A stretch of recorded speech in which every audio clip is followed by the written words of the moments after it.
Good morning, K2. How are you today? So, I have our morning message, and then we're going to read a book. And since it's Tuesday and it would be art day, I have another directive drawing. So you'll need a piece of paper and a pencil or a crayon, something so that you can follow along. All right? All right, let's start with our message. So our message today says, Good morning, K2. Today is Tuesday, March 24th, 2020. It is a sunny day. Do you have a lot of snow outside your window?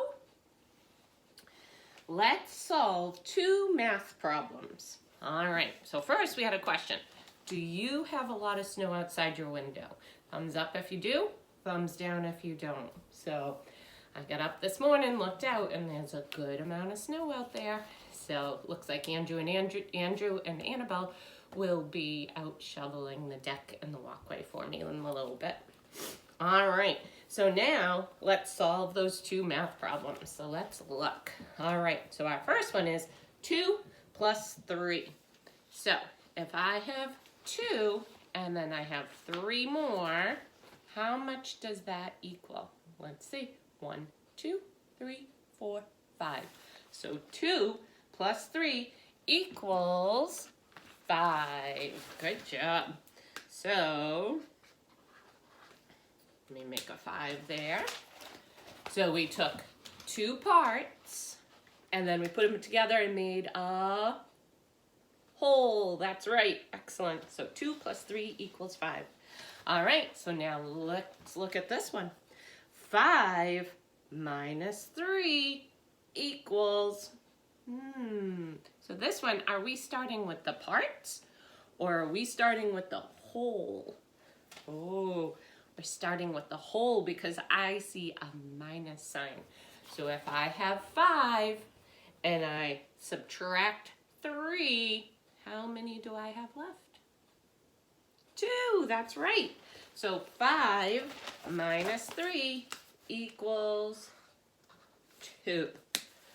So, what do we notice about these two math problems? I'm going to give you a minute to look. So 2 plus 3 equals 5. 5 minus 3 equals 2.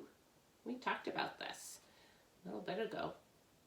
So yes, they're related facts because they use the same numbers, but one is using addition and one is using subtraction.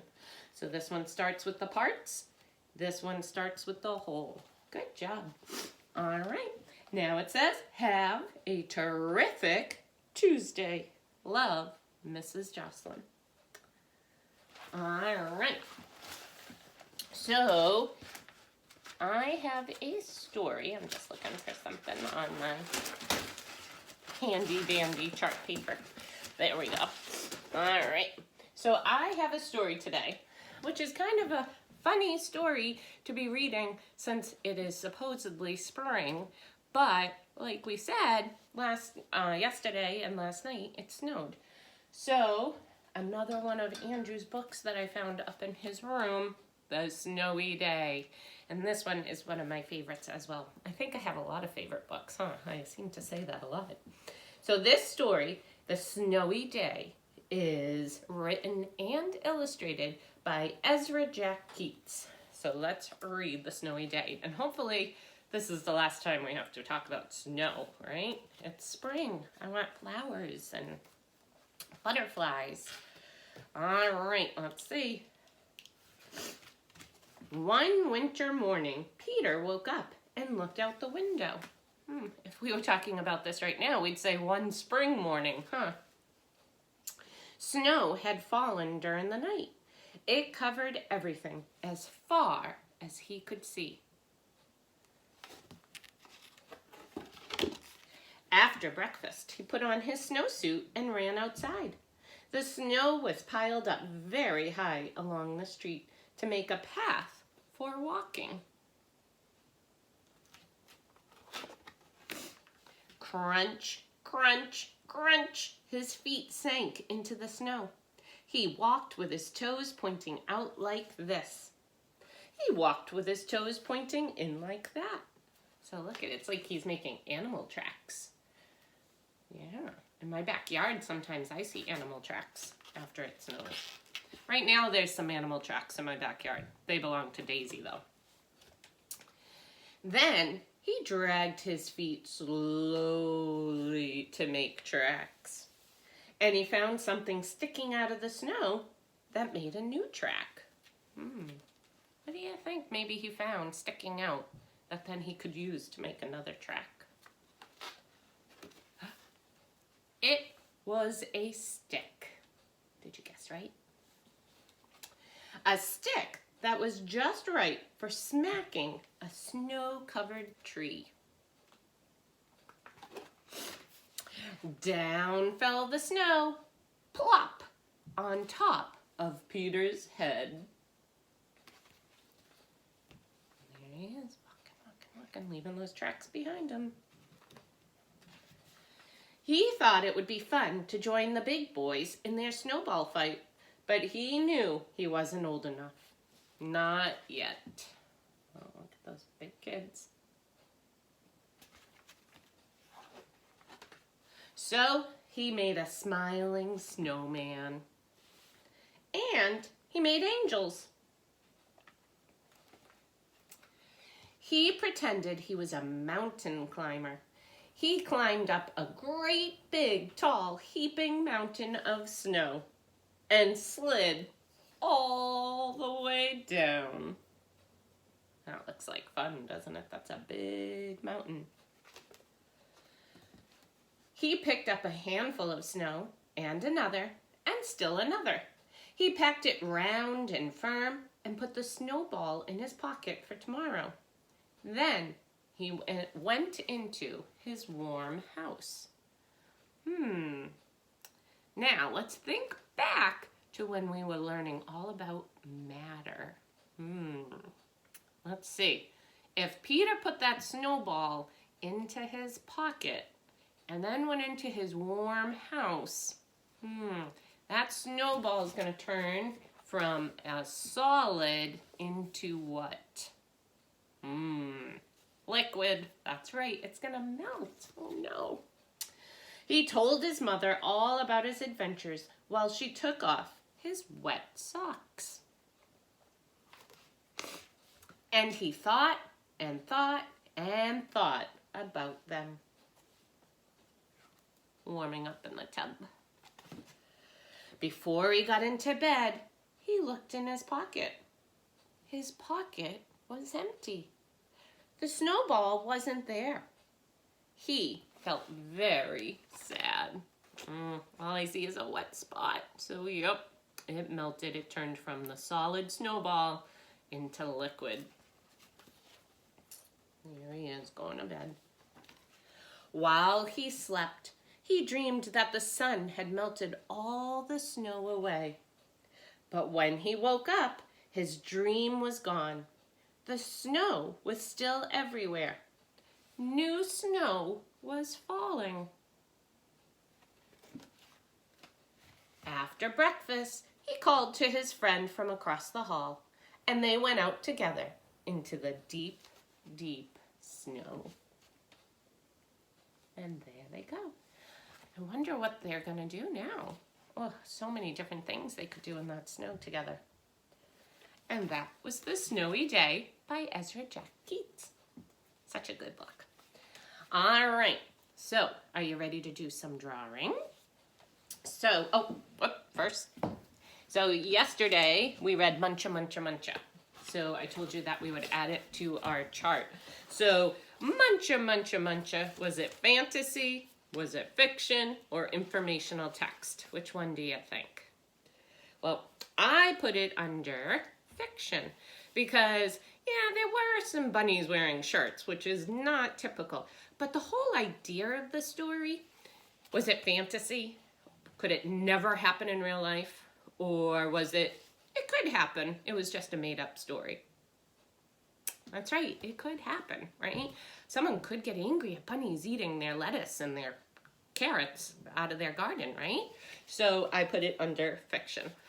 So right now in fantasy, we have corduroy, and it's not easy being a bunny.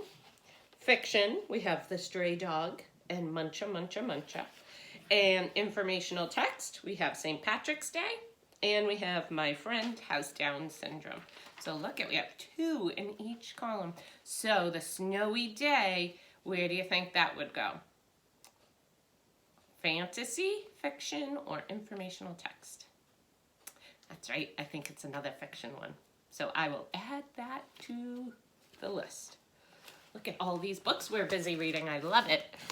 All right, so bear with me for a second because I have to move my chair out of the way so that I can get my paper to show you our drawing for today.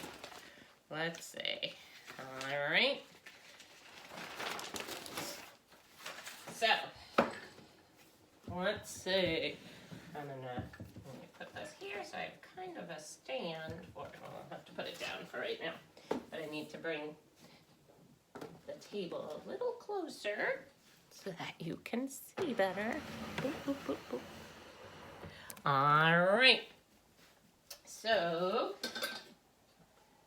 let's see today's directed drawing. So today, you're gonna hold your paper the long way. So not the tall way like we did last time. We're gonna do it the long way, okay? So we're gonna put it right there. All right. Hopefully it's gonna stay for me. All right. So on your paper, right about here on the side, we're gonna start with a circle. All right. So everybody got that circle? And remember, just like last week when I told you we did this, if you get behind or you make a mistake and have to erase, you can just pause the video, okay? All right, here's our next part. I'm gonna make another circle right off the side. All right, so we got the first 2 parts. Finger on your nose if you think you know what it is. I think the next step's gonna give it away. All right, here's our next step. And make one oval loop over there and one oval loop over there.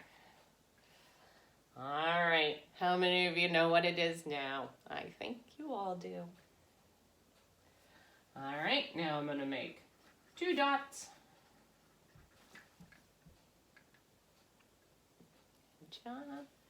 And then I'm gonna make a nose. Kind of looks like a piece of pizza. And then we go down and then up and up. Making a face. All right, now we're gonna make an oval here. And another one here for its front paws. And then one right here.